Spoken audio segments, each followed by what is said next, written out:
Hello everyone. Today our new chapter is Glimpses of India, which has been divided into three parts: a baker from Goa, Kurg, tea from Assam. So सबसे पहले before you read पढ़ते हैं. What images of people and of places come to your mind when you think of our country? What parts of India have you lived in or visited? Can you name some popular tourist destinations? You may know that apart from the British, the Dutch and the French, the Portuguese have also played a part in the history of our country. Can you say which parts of India show French and Portuguese influences? Can you say which part of India grew tea, coffee? आपसे पूछा गया है कि जब आप हमारे देश के बारे में सोचते हैं तो आपके मन में कैसे लोगों की तस्वीर या कैसी जगह की तस्वीर आती है। फिर आपसे पूछा गया कि आपने इंडिया के कौन से पार्ट में विजिट किया है या आप कौन से पार्ट में रहते हैं। फिर पूछा गया कि कौन सी ऐसी कुछ पॉपुलर टूरिस्ट डेस्टिनेशंस है, क्या आप बता सकते हैं उनके कुछ नाम।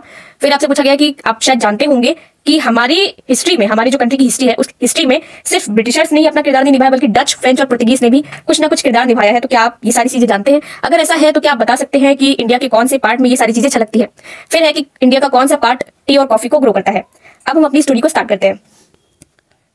A baker from Goa. This is a pen portrait of a traditional Goan village baker who still has an important place in his society. तो पेन पोर्ट्रेट क्या होता है? पेन पोर्ट्रेट का मतलब होता है इनफॉर्मल डिस्क्रिप्शन, मतलब जब आप किसी के बारे में इनफॉर्मली कोई चीज डिस्क्राइब करते हैं, that is called pen portrait.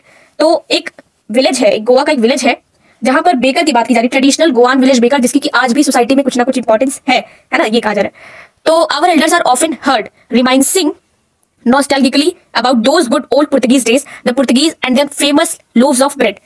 तो सारे एक एक वर्ड का मतलब समझते जाते हैं। तो पहला है रिमाइंसिंग नॉस्टैल्जिकली, यानी कि थिंकिंग फॉन्डली ऑफ पास्ट। तो जब हमारे एल्डर्स जब वो बात करते हैं पास्ट की, है ना, उन दोज ओल्ड गुड डेज की, जो पुर्तगीज डेज थे उस टाइम की जब बात करते हैं, तो Portuguese and their famous loaves of bread. Loaves क्या होता है? लोव्स मतलब होता है quantity of bread that is shaped and baked in one piece and usually sliced before being eaten. जैसे मान लीजिए कि आपके पास एक कोई भी ब्रेड है, बड़ा सा पार्ट है। वैसे तो हम लोग जो ब्रेड खाते हैं उससे काफी बड़े बड़े ब्रेड होते हैं, लोव्स ऑफ ब्रेड होते हैं, काफी बड़े बड़े होते हैं, तो उनको कट करके खाया जाता है। ये चीज आपको कहा जा रहा है। जो हम ब्रेड खाते हैं ये उससे काफी डिफरेंट है, ये वाला जो ब्रेड है। तो एक्चुअली ये बहुत फेमस ही है, इसीलिए बेकर यहाँ पर इतना फेमस बताया जा रहा है आपको। देखते आगे क्या होता है। फिर है those eaters of loaves might have vanished but the makers are still there.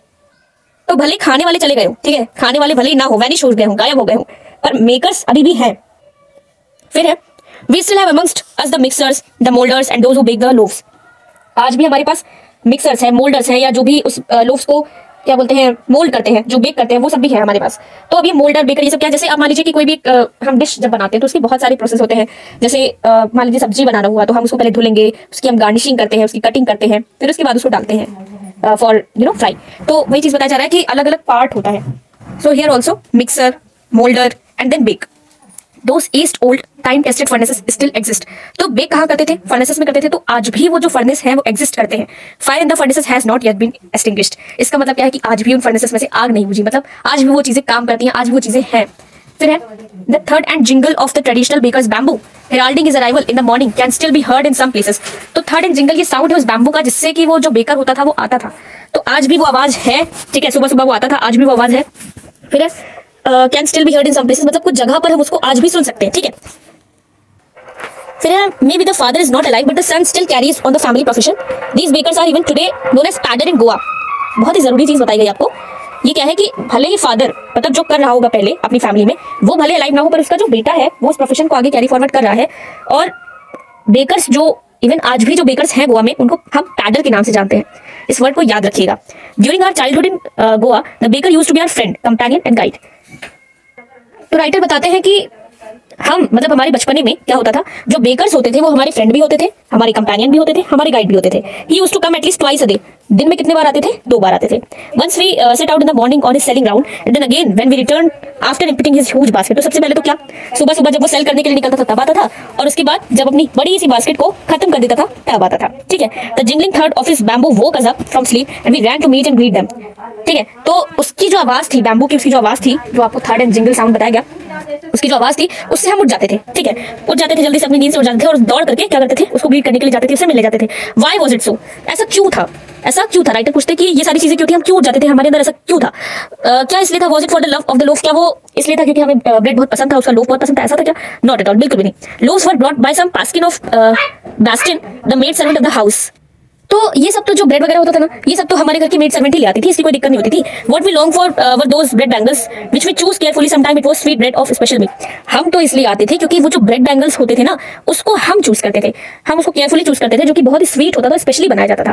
कहने का मतलब ये है कि ये एक स्पेशल टाइप का ब्रेड है, बैंगल्स के फॉर्म में होता है, जिसको कि ये स्पेशली बनाते हैं, इसके लिए ये लोग नींद से जग करके नींद से जग के आते थे, ठीक है। ओके, आगे देखते हैं।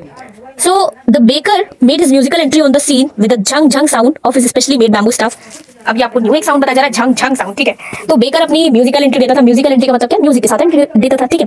One hand supported the basket on his head and the other bang the bamboo on the ground. तो एक हाथ से क्या करता था, एक हाथ से तो अपने बास्केट को सपोर्ट करता था अपनी हेड पर रखा है उसने बास्केट को, और जो दूसरा वाला हाथ था ना, उससे वो बैम्बू को बैंग करता था ऑन द ग्राउंड, ठीक है। मतलब बैम्बू पर घंटी लगी होगी, है ना, जो भी साउंड होगा, जो भी उसका इंस्ट्रूमेंट होगा, और उसको जब ऐसे वो जमीन पर ऐसे ठक ठक मारता था तब आवाज आती थी, ठीक।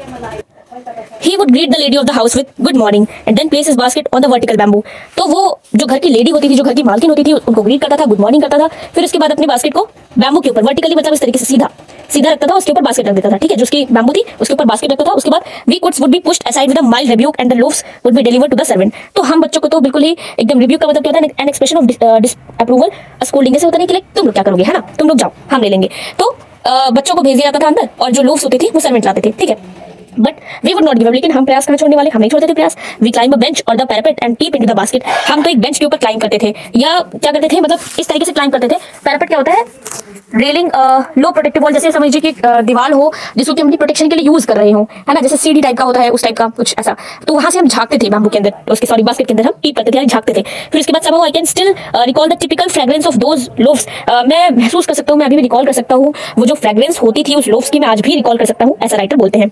Loaves for the Elder and the bangles for the children. Loaves किसके लिए होता था, लोव्स ऑफ ब्रेड होता था एल्डर्स के लिए, और बैंगल्स चिल्ड्रंस के लिए होता था।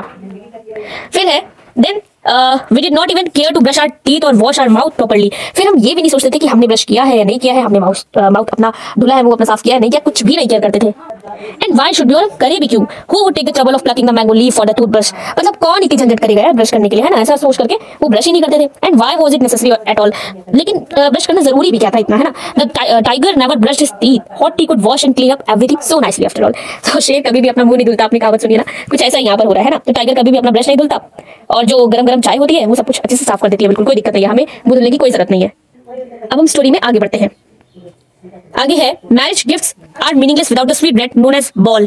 इसको भी आपको याद रखना है कि एक स्पेशल टाइप का ये भी ब्रेड है, बॉल, ठीक है, BOL फॉर बॉल। ये एक स्वीट ब्रेड होता है। अगर हम मैरिज गिफ्ट किसी को कर रहे हैं और ये ना दे तो बिल्कुल मीनिंगलेस है वो गिफ्ट, ठीक है।